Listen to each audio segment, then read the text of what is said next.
कि मान्यवर साहब कांसीराम जी ये कहते हैं कि जो सपना बाबा साहब ने राजनीतिक पार्टी के रूप में देखा था, हम्म, तो वो रिपब्लिकन पार्टी ऑफ इंडिया के नाम से बनी। हम्म, लेकिन मान्यवर साहब ने बोला कि रिपब्लिकन पार्टी का फेल्योर क्या है, तो उन्होंने बताया कि राजनीतिक पार्टी में वो धार्मिक कार्यक्रम करते थे। यानी कि संगठन राजनीतिक है और एक्टिविटी कैसी है, धार्मिक है। जिसके कारण क्या है, वो राजनीतिक संगठन जिसको पूरे देश के बहुजनों की आवाज बनना था, वो जातियों तक सीमित हो गया। और आज आप आरपीआई का हाल देखते हैं। तो अगर कोई बहुजन समाज का व्यक्ति सामाजिक संगठन बनाता है, तो क्या वो सामाजिक संगठनों के बैनर तले क्या वो राजनीतिक बात करे तो ये समाज के लिए अच्छा है। अगर कोई बाबा साहब के धार्मिक एजेंडे से प्रभावित होकर धार्मिक संगठन बनाता है और वो धार्मिक बात ना करके वो राजनीतिक बात करे, तो क्या उस संगठन से समाज को कोई बेनिफिट होगा? तो ये बेनिफिट होगा क्योंकि राज सत्ता ही धर्म की रक्षा कर सकती है। ये मैं नहीं बोल रहा हूँ, इतिहास बोलता है। जब अशोक सम्राट का शासनकाल था, उसके बाद धर्म कहाँ पहुंचा ये बताने की जरूरत नहीं है। जब अशोक सम्राट जी चले गए, उनके बाद सत्ता जब पुष्यमित्र सिंह के हाथ में आई, तो क्या हुआ बताने की जरूरत नहीं है। जब उत्तर प्रदेश में आदरणीय बहन कुमारी मायावती जी के नेतृत्व में सरकार बनी, तो धम्म कहाँ पहुंचा बताने की जरूरत नहीं है।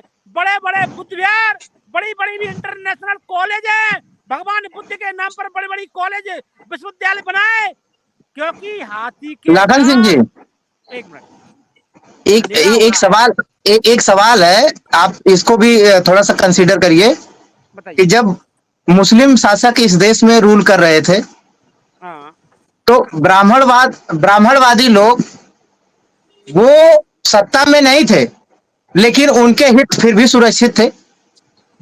उनके पास ब्राह्मणवादी लोगों की सत्ता नहीं थी, मुस्लिम रूल कर रहे थे, लेकिन ब्राह्मणवादी लोगों का हित सुरक्षित था।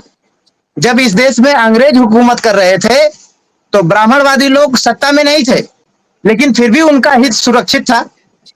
तो ऐसे में हम जो ये बात कर रहे हैं कि अगर हम केवल राजनीतिक हर कार्यक्रम केवल राजनीतिक रंग से करेंगे, तो हम सारा रिजल्ट हासिल कर सकते हैं, ये कैसे हो सकता है? इतिहास तो हमें दूसरी बातें बता रहा है। सही बात, थोड़ा इस पे प्रकाश डालिए। मैं बता देना चाहता हूँ, आपने कई मुस्लिम सरकार, मुस्लिम की सत्ता थी इंडिया के अंदर, तो हिंदू लोग सुरक्षित थे।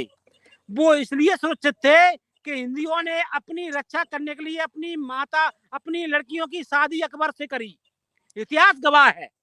और हम कहना चाहते हैं कि जितने भी धर्म चल रहे हैं, धर्म के मानने वाले, ईश्वर को मानने वाले, हिंदुओं ने बोला कि आप सत्ता की स्थापना करिए, हमें कोई दिक्कत नहीं है। उनको पता था कि आने वाले समय में हम धर्म के नाम पर इस देश की जनता को इकट्ठा कर लेंगे और सरकार में आ जाएंगे, क्योंकि बाहरी लोग जो शासन करते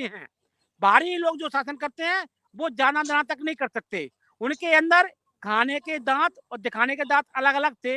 हिंदुओं ने अपनी टीमें बनाई, अपना सिस्टम तैयार किया और उनसे मिले रहे।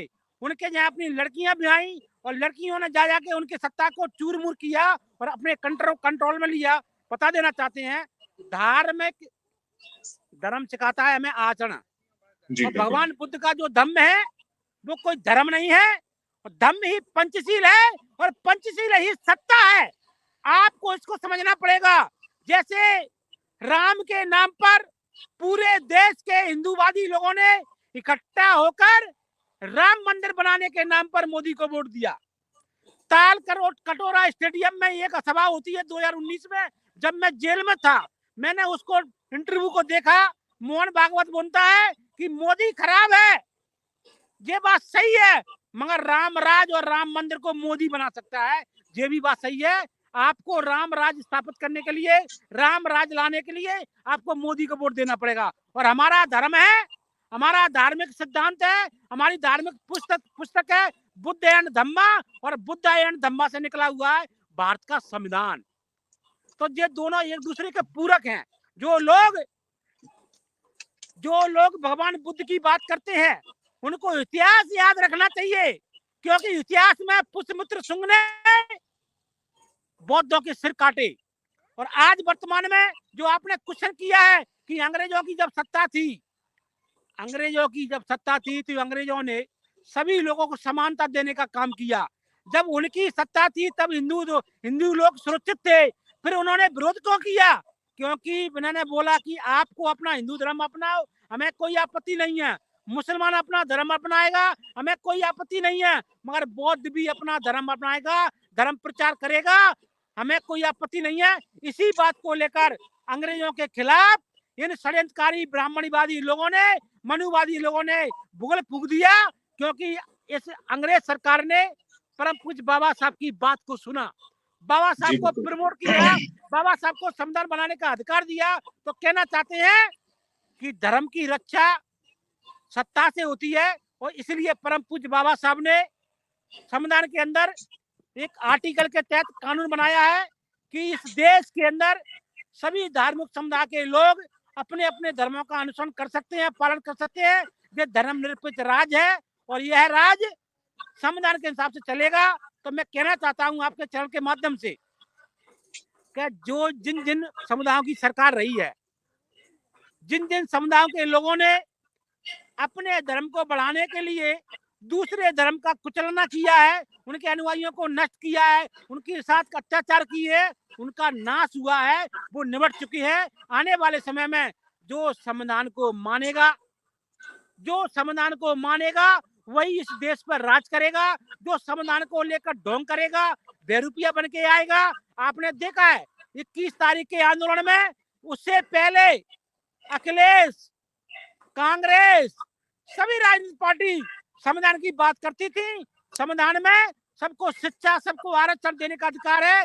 जब आरक्षण खत्म करने का काम हुआ, माननीय सुप्रीम कोर्ट में बैठे हुए जातिवादी मानसिकता रखने वाले जजों ने, हम तो कहना चाहते हैं, हम धन्यवाद देना चाहते हैं जातिवादी मानसिकता रखने वाले जजों के। कहीं न कहीं वो बता देना चाहते हैं कि ये मेरे देश के लोगों, असली संविधान को मानने वाले लोगों की पहचान करो और नकलियों की पहचान करो। तो सुप्रीम कोर्ट का 1 अगस्त का जो आदेश आया, उससे उन्होंने सुप्रीम कोर्ट के बैठे हुए जजों ने पहचान करा दी, और वो पहचान इतनी बड़ी हुई है कि पता पड़ चुका है कि कितने लोग धर्म को मानते हैं, कितने लोग आरक्षण को मानते हैं। सबके सब बेरुपये है, और असली जो बसपा है वो देश के संविधान को जिंदा रखने के लिए, आरक्षण को लागू करने के लिए और सभी धर्मों को सम्मान देने के लिए इस देश की सरकार में यदि काम हुआ है तो उत्तर प्रदेश की सरकार ने किया है। आने वाले समय में अगर आपने अभी तक हमारा चैनल सब्सक्राइब नहीं किया है तो सब्सक्राइब करें और घंटी का बटन बिल्कुल भी दबाना ना भूलें, ताकि सभी लेटेस्ट खबरें पहुंच सकें आप पे सबसे पहले।